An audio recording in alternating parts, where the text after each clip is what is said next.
If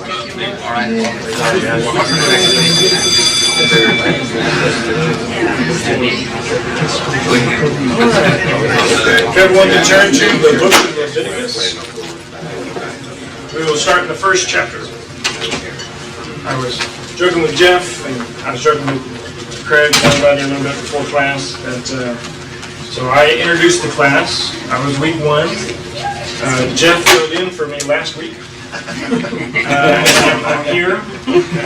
Next week is VBS, and so as usual, this room will be transformed into whatever creation the teachers are coming up with, and we will all meet in the auditorium. So Leviticus has been brought to you this month by me. I appreciate Jeff filling in for me last week. July, the plan moving forward will be Jeff. But just in the way of general reminders, Sunday, the next 2 Sundays, we'll meet in the auditorium. With all the things with VBS, we will meet in the auditorium. And then Teen Weekend ends. The rooms will all be set back up, but the speaker that's coming for Teen Weekend, I forget his name. Bill Sanchez. Bill Sanchez has a special message about evangelism, and so that'll make our second text talk. All right. Enough of that stuff. Let's get into Leviticus. So, we've had 2 or 3 weeks of introduction. I've got 20 pages, diagrams. I'm going to try to make it as simple as I can make it, but honestly, me trying to simplify it probably might make it more complicated, where someone who has studied as much as Jeff, just the way he's internalized it and learned it and has read and made the connections, he'll come in 3 weeks from now and he'll smooth a lot of what I'm about to say out. But here's my agenda of things I want to make sure I get through. He asked me to get through the first 10 chapters, and so here we go. I will say I appreciate that you are open to the first chapter. Just know we are not going verse by verse. Okay? Like he said last week, you can get lost in the weeds in Leviticus really quick. But because it is so important, I mean, this is the handbook of God given to us to teach us how to be holy. Specifically in that old covenant context, but like our first 2 points, this book is just chock full of symbol and type. So 3 weeks ago, when we talked about it, remember, a symbol is something that represents something else in the present. So when we talk about these sacrifices, most of the sacrifices are going to be representative of the people. Especially when you talk about sin offerings, guilt offerings, they were taking that person's place.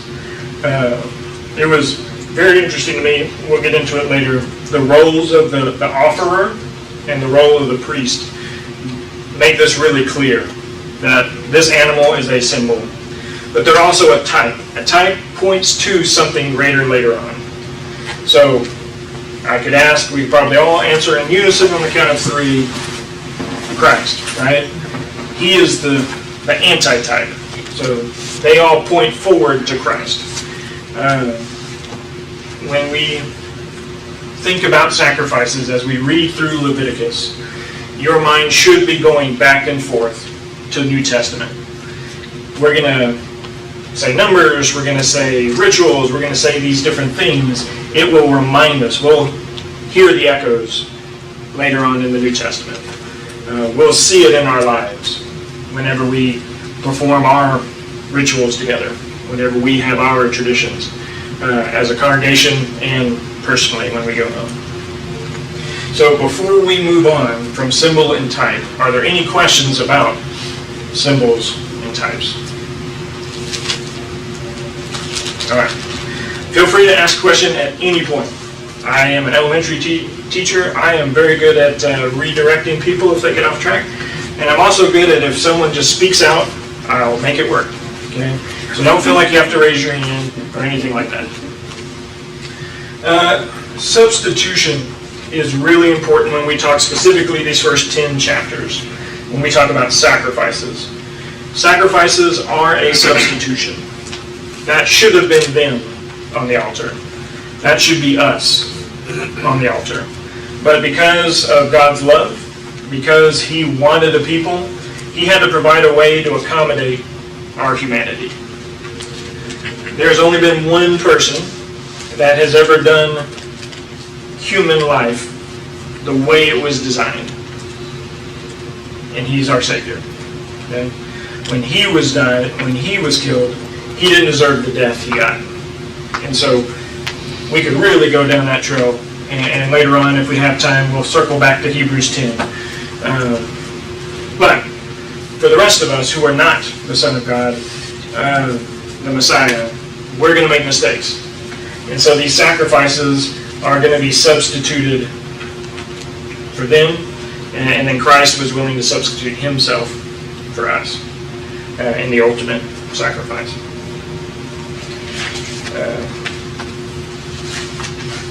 If I drop all of these papers, I'm just going to leave them and keep going. All right, so first part of this idea of substitution is the blood.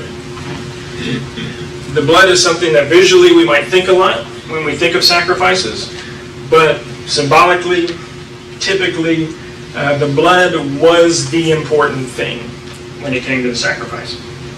We'll get into it a little bit more when we talk about the roles of the person who brought the offering versus the priest in their role. But the main role of the priest, just in summary, was to take care of the blood.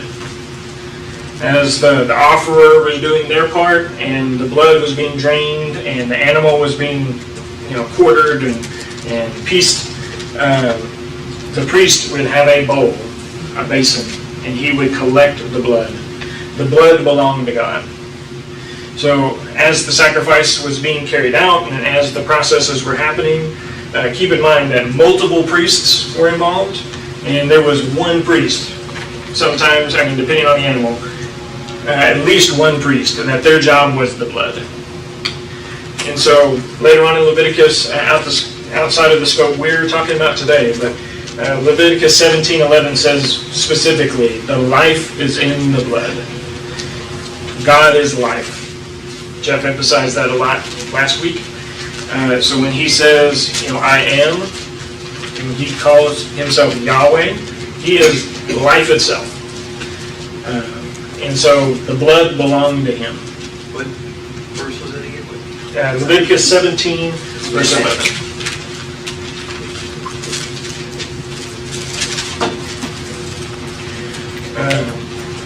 So God placed a premium. The important thing is the blood. The rest of it will have importance too, but as you'll see, even within the sacrifices, there become these categories. We talked about last week and the week before that, you had the most holy place where God dwelled, you had the holy place where a certain select people could be, and then you had the outer courtyard where His people could assemble, but like the foreigner could not, and then you had outside of that, right? Sacrifices themselves have these categories as well. There are some sacrifices that are considered most holy, and only certain people could deal with them. Only certain people, if there was a part that would be eaten, it would only be consumed by a certain number of priests, and it would only be consumed in the holy place. Once a year on the Day of Atonement, one person on the entire planet had permission that one time a year to go into the most holy of places to do his part of the sacrifice, which we'll talk about more in depth with Jeff in July, and then he was to leave. Like Jeff talked about last week when he was covering this in part, he had bells on so you could hear him. He went beyond the veil. There was a rope in case he did something wrong and was struck dead, that they could just pull the body back out and more people didn't die. We'll end today in Leviticus 10 and understand that that was a reality they lived with. God's holiness is a consuming fire, and that can be comforting, those made of gold and silver and purity, because it purifies. It makes you holy, just being in the presence of it. But those who are chaff, those who are waste, He's a consuming fire. He'll purify even those who are not pure in their consumption.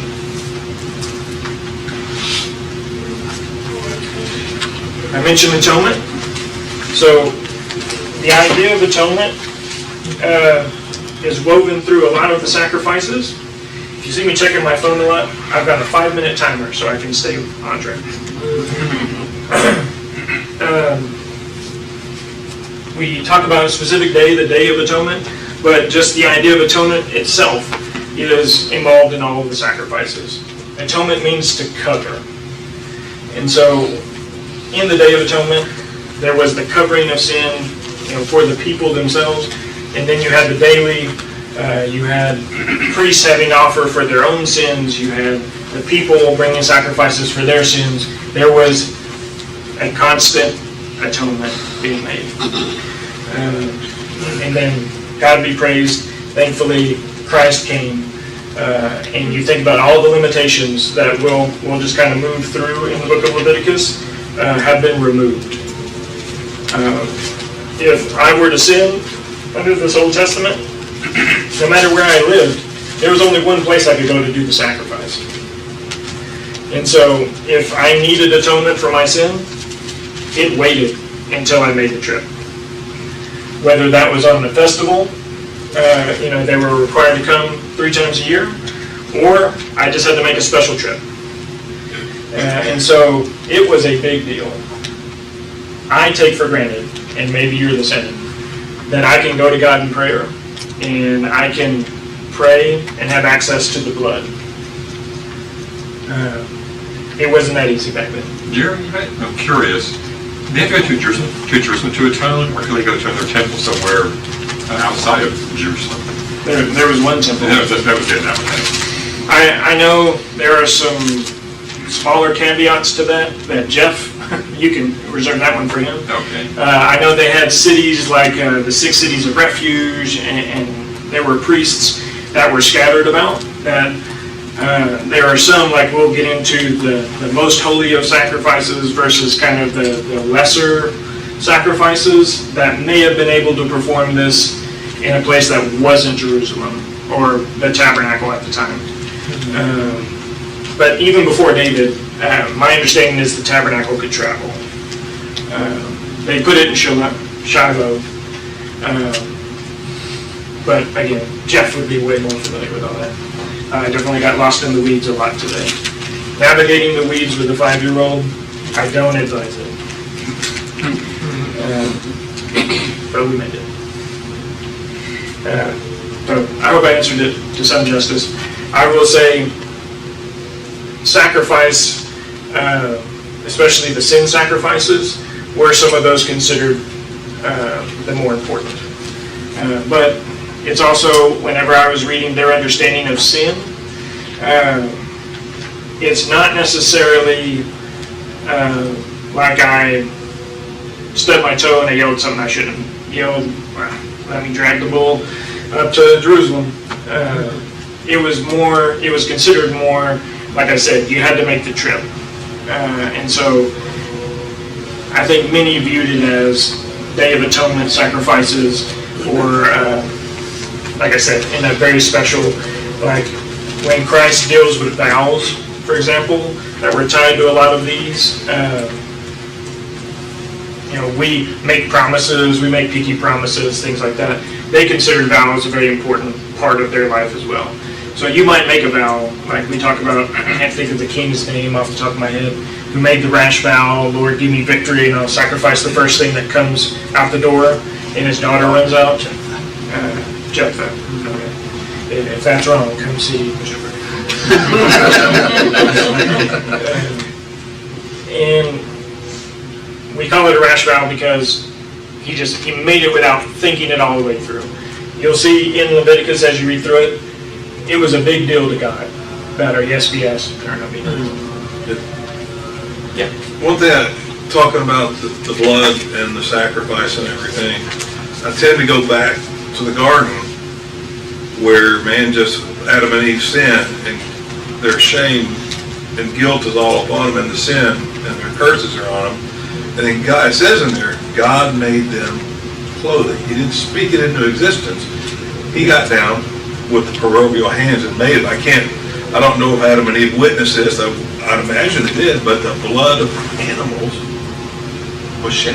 Yeah. So blood was very important from the beginning, if you read into it. So. Well, and speaking of Genesis, I have it all laid out on my paper. It's not going to fit on this board. There we go. So, all the way back to Genesis, like was mentioned, you'll always have the person. If you go back to, I think it's Genesis 3, where he pronounces the curse on Eve, or on the serpent, you always have the person. You'll always have suffering, and then it ends with victory. So in that curse to the serpent, you will bruise his heel, but he will bruise your head. You get kind of the template, like Mr. Perry was mentioned, for a sacrifice in general. How the victory of God is accomplished is what it becomes. And so even today, each individual person engaged in some type of sin, suffering is a part of it. It's carried out in sacrifice. Christ gives us the ultimate victory. But just understanding the template will help you navigate Leviticus to a large extent. This was not an easy process.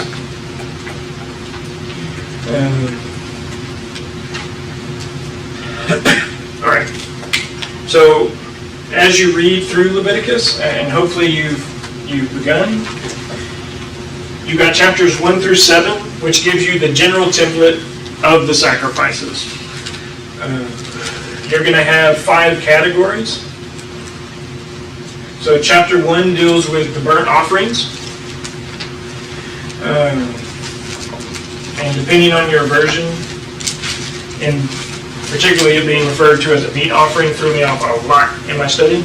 But chapter 2 goes over the grain offering, sometimes referred to as meat offerings. It's non-blood sacrifices. So think offering of first fruits, something that I didn't really imagine because my mind didn't organize all the information up until today. The grain offering, the burnt meat offering, accompanied almost every burnt offering. As well in chapter 3, it goes over the peace offering. I'll put the chapters. So in these first 3 chapters, these are about maintaining communion with God. That you are currently communing with Him. You'll notice even in the chapters like chapter 8 and chapter 9, where they list several sacrifices. What we'll talk about in chapters 4 and 5 will always go first. The sin sacrifice, the guilt sacrifices, these will always go last, followed by the grain and meat last of all. Even as you read through it, especially like chapter 9, when it talks about Aaron and the priests being consecrated, he'll say, and then you give the meat offering or the grain offering, depending on your version, and then the last is the wine offering. So with these, keep in mind your burnt offering, almost everything is consumed in the fire. And a lot of this burnt offering sacrifices, everything eventually gets consumed in the fire. There's an order to it. We might talk a little bit of it today.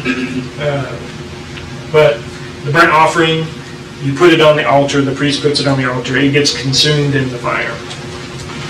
The grain and meat offering, or non-blood offering, a portion of it will go into the fire, and the rest go to the priest. This is how they got their sustenance, especially the ones that were carrying out everything that was happening at the temple that day. And then the peace offering comes from the spirit of thanksgiving. Thank you so much, God, for the peace that exists between us. When we use the word justification, it's akin to that word justice. What we're saying with someone is justified is they are made right before God, or they are made right with another person, and that's what peace is. And as you'll see as you go through Leviticus, peace, justice, that is an active pursuit. That is not a passive occurrence. Sorry, can you? Jeremy, a question. So when we talk about the grain offerings, it says grain offering shall not be accepted or should not be offered without salt. Yes. In your reviewing that, like what's really the, I can think of maybe something, but I'm just guessing, so I don't know what you saw when you studied this, what the significance is of that. I'm sure we're probably along the same lines. My understanding is salt is another way to drive out impurity. Okay. The grain offering was not the only thing that was salted. A number of the sacrifices before they went on were salted. Thanks. That also, as you read through it, you'll notice is also along with it saying not to be leavened and not to have honey. And then it ends with you put the salt on it. That is, so it remains pure, remains holy.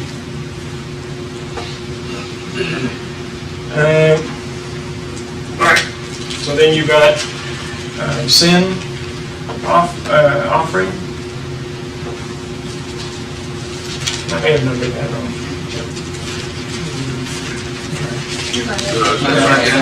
Okay.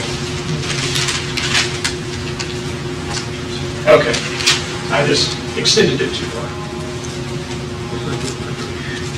And then you have the guilt offering, which kind of covers chapters 5 and 6.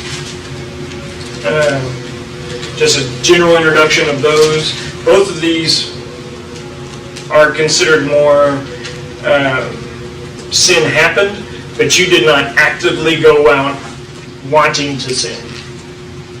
As you read through Leviticus, that idea of just going out and choosing to do something wrong for the sake of doing it wrong or because it's wrong is akin to just being anathema.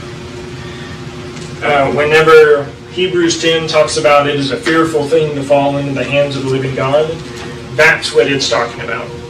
That, how can we go back to sin after, Christ's sacrifice, God gave up his son, the Spirit taught us. That's that verses 26 through 31 there in Hebrews 10. And it's true. When you consider the reality of what God has done for us in order to remove sin, if you don't accept that, if you actively rebel against that, there's nothing left. Okay? So these are more along the lines of, just daily things. You did something and then realized, that was wrong. I shouldn't have done that. I have this weakness because we're human and we make mistakes. That's this. And there's subtle nuance between the two that, I'll be honest, were hard for me to navigate. If I understand it at a very basic level, and Jeff can correct all of this, I'll send him this recording later. Sin, think of as like commission, like you're committing things, you're doing things you should not have done. And guilt would be like you should have done these things, but you didn't. And that's very general categories. They have like vowels work in there as well. I want to say vow is more on this side of it. And sometimes who you were depended on the sacrifice. And those details are all worked in there. Before we get into more of the details, to understand kind of the big picture, it helped me a lot to understand the responsibilities of we'll call it whoever's bringing the sacrifice, the offerer, and then you've got the priest. Each of them basically had 5 responsibilities.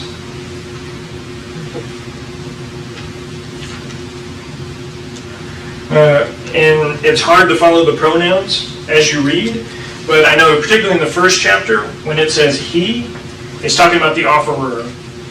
And then it mentions specifically the priest when it was the priest's turn to do something. Okay?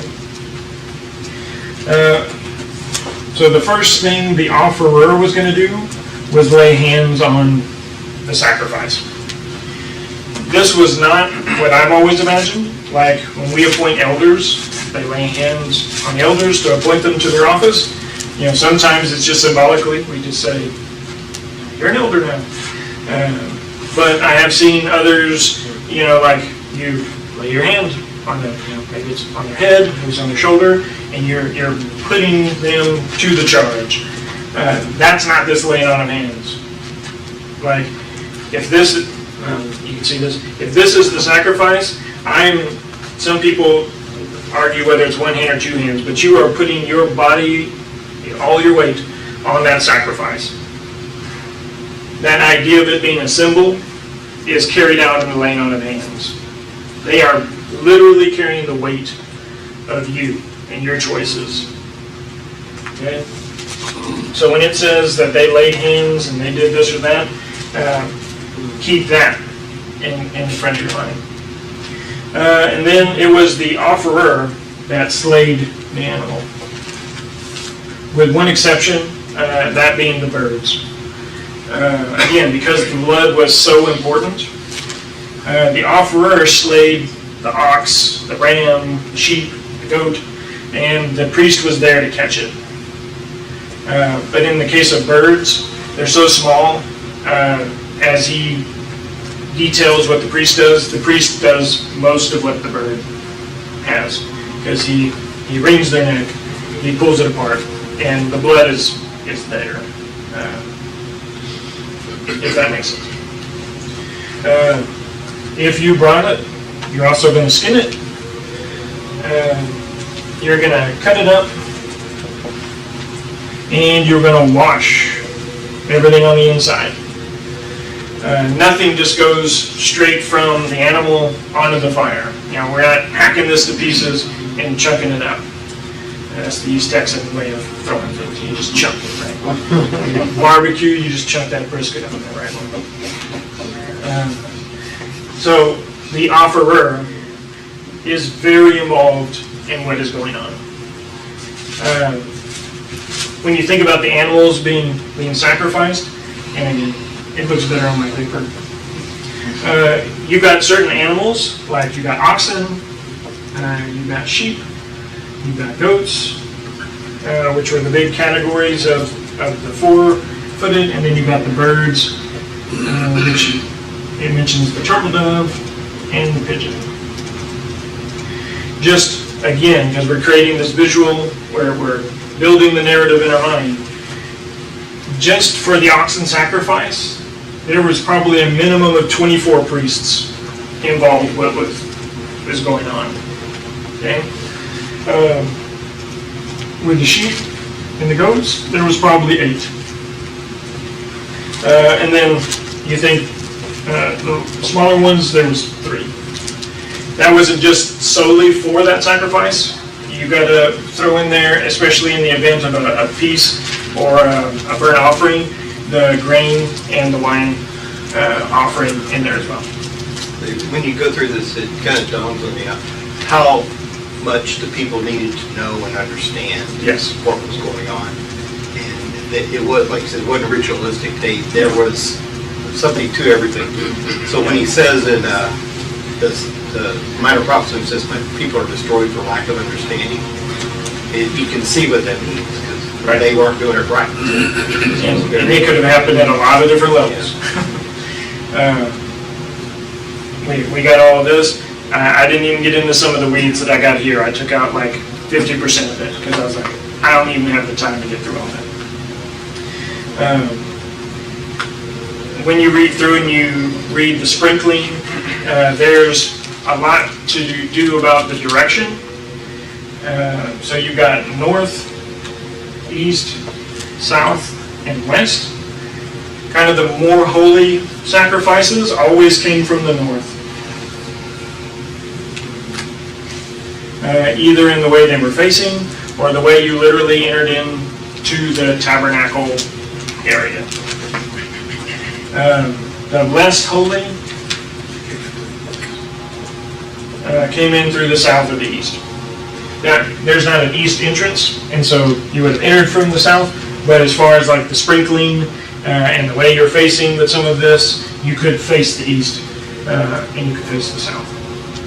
West seems to always be reserved for God. Like, people don't do things to the west. When you get into Revelation, that plays in bigger with the direction of messengers. It gets into more of the symbolism of, is this from God or is this from, the beast, the dragon? The dragon comes from the east. His other beasts that come from the east. Babylon came from the east. Persia came from the east.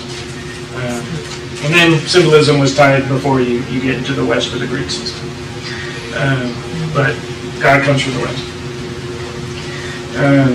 So as you read through it, and you read about the sprinkling, direction plays a big part in it. There were some, as I was reading, if you look online for answers for this or that, just for your general information, we have what's in Scripture, and a lot of it's laid out and just, like you read it, the symbolism. If you were to get into Orthodox Jewish tradition, they had everything tied down to a symbol, whether it was laid out in Scripture or not.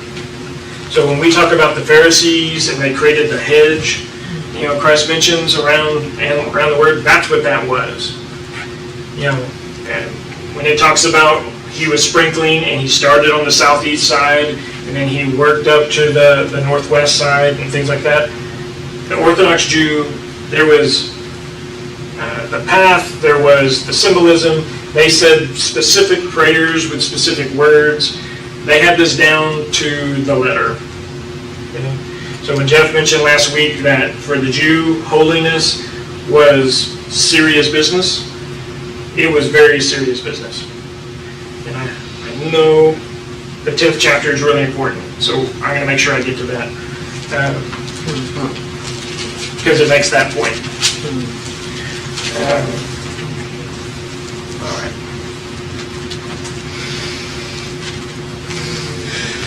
I'm just scratching off things right now.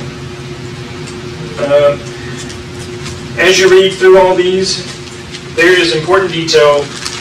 Some of them have tiers, like the rich and the not rich.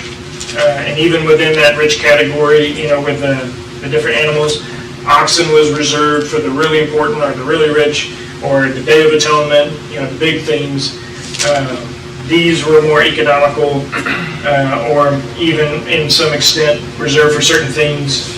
Like you'll hear the word ram used a lot with like nationwide sacrifice things. And then this was for the poor. You think, as you read through New Testament, we remember what sacrifice Mary gave after her days of impurity?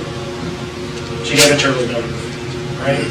So that's showing that she's in that poorer category.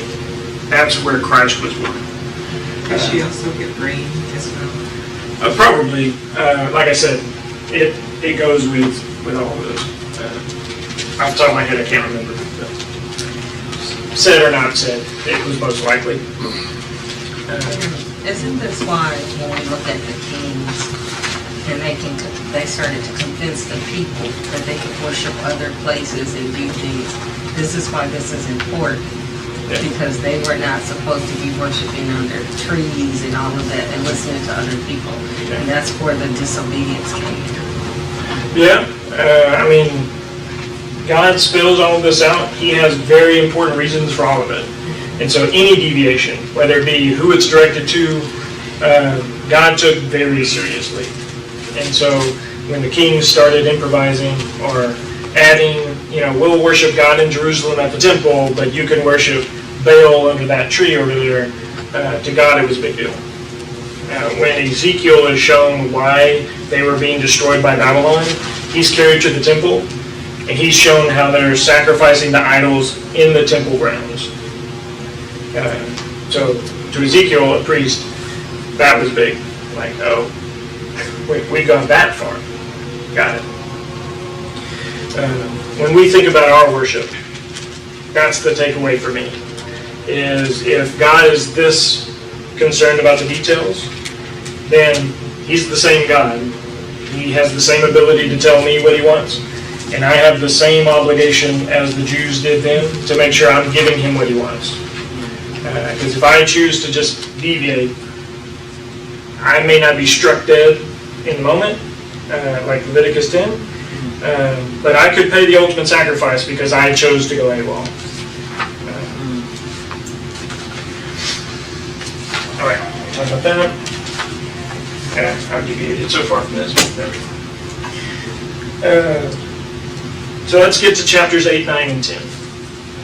So, if in your, Jeff mentions the annual Bible reading, people get, mowed down in Leviticus. If you've made it through the first 6 chapters, the narrative picks up in 7, 8, 9, 10. And what it is now that they have this idea of the sacrifices, now they have to be consecrated to begin performing the services. And so it goes through chapter 7 kind of talking about what the priests are going to be doing. And then in chapter 8, Moses takes them through the first round of sacrifices. And it is to consecrate him, it's to consecrate Aaron and his sons. It mentions sacrifices by name. They have anointing oil, which won't be included in all the other ones. But anytime God ordains, he anoints. So there was a bull, there were 2 rams, and a basket of unleavened bread. Before they did any of that, they washed themselves with water, to purify themselves. They washed the robes, they washed all the pieces of the priestly garments and ornaments before they put them on. They anointed the temple itself, the altar, everything in the temple. They took the anointing oil and they sprinkled everything 7 times. And we understand the importance of that. That's 7. And then Aaron and his sons were anointed. In verse 14, then the sin offering was made first. And then as you move through the rest of the verses, then the burnt offering with the first ram, and then the second ram was a ram of ordination. It was that piece. It was to put them in the office. Then you have the grain, and they were to stay in the tabernacle grounds for 7 days. So we won't see this exact pattern repeated, but they use the sacrifices we just talked about. But this was to put them into the office. When you move into chapter 9, Aaron now takes the lead. It's not Moses offering the sacrifices, and Aaron now offers another round of sacrifices for the people. And this is to set them kind of on the path now that they have all the pieces they need. Here we go. And I'm going to go through all of them. All these sacrifices are mentioned. There is more, and I think, again, to understand the significance of the people, it takes a variety, and all the sacrifices were made. Leviticus 10, which I am confident Jeff is going to deal with more whenever he comes back, because there's 2 chapters in Leviticus that drive home the importance, and people die. So Leviticus 10, and the other one's Leviticus 24, so you can bookmark that. And that's Nadab and Abihu, story that we've heard referenced several times, I'm sure, in our lives, in our Bible studies. Jeff mentioned them last week. They offered strange fire. We don't need to know the detail of it. It could have been from a strange place. It could have been at a strange time. Some people think that what they did wasn't even at the right time.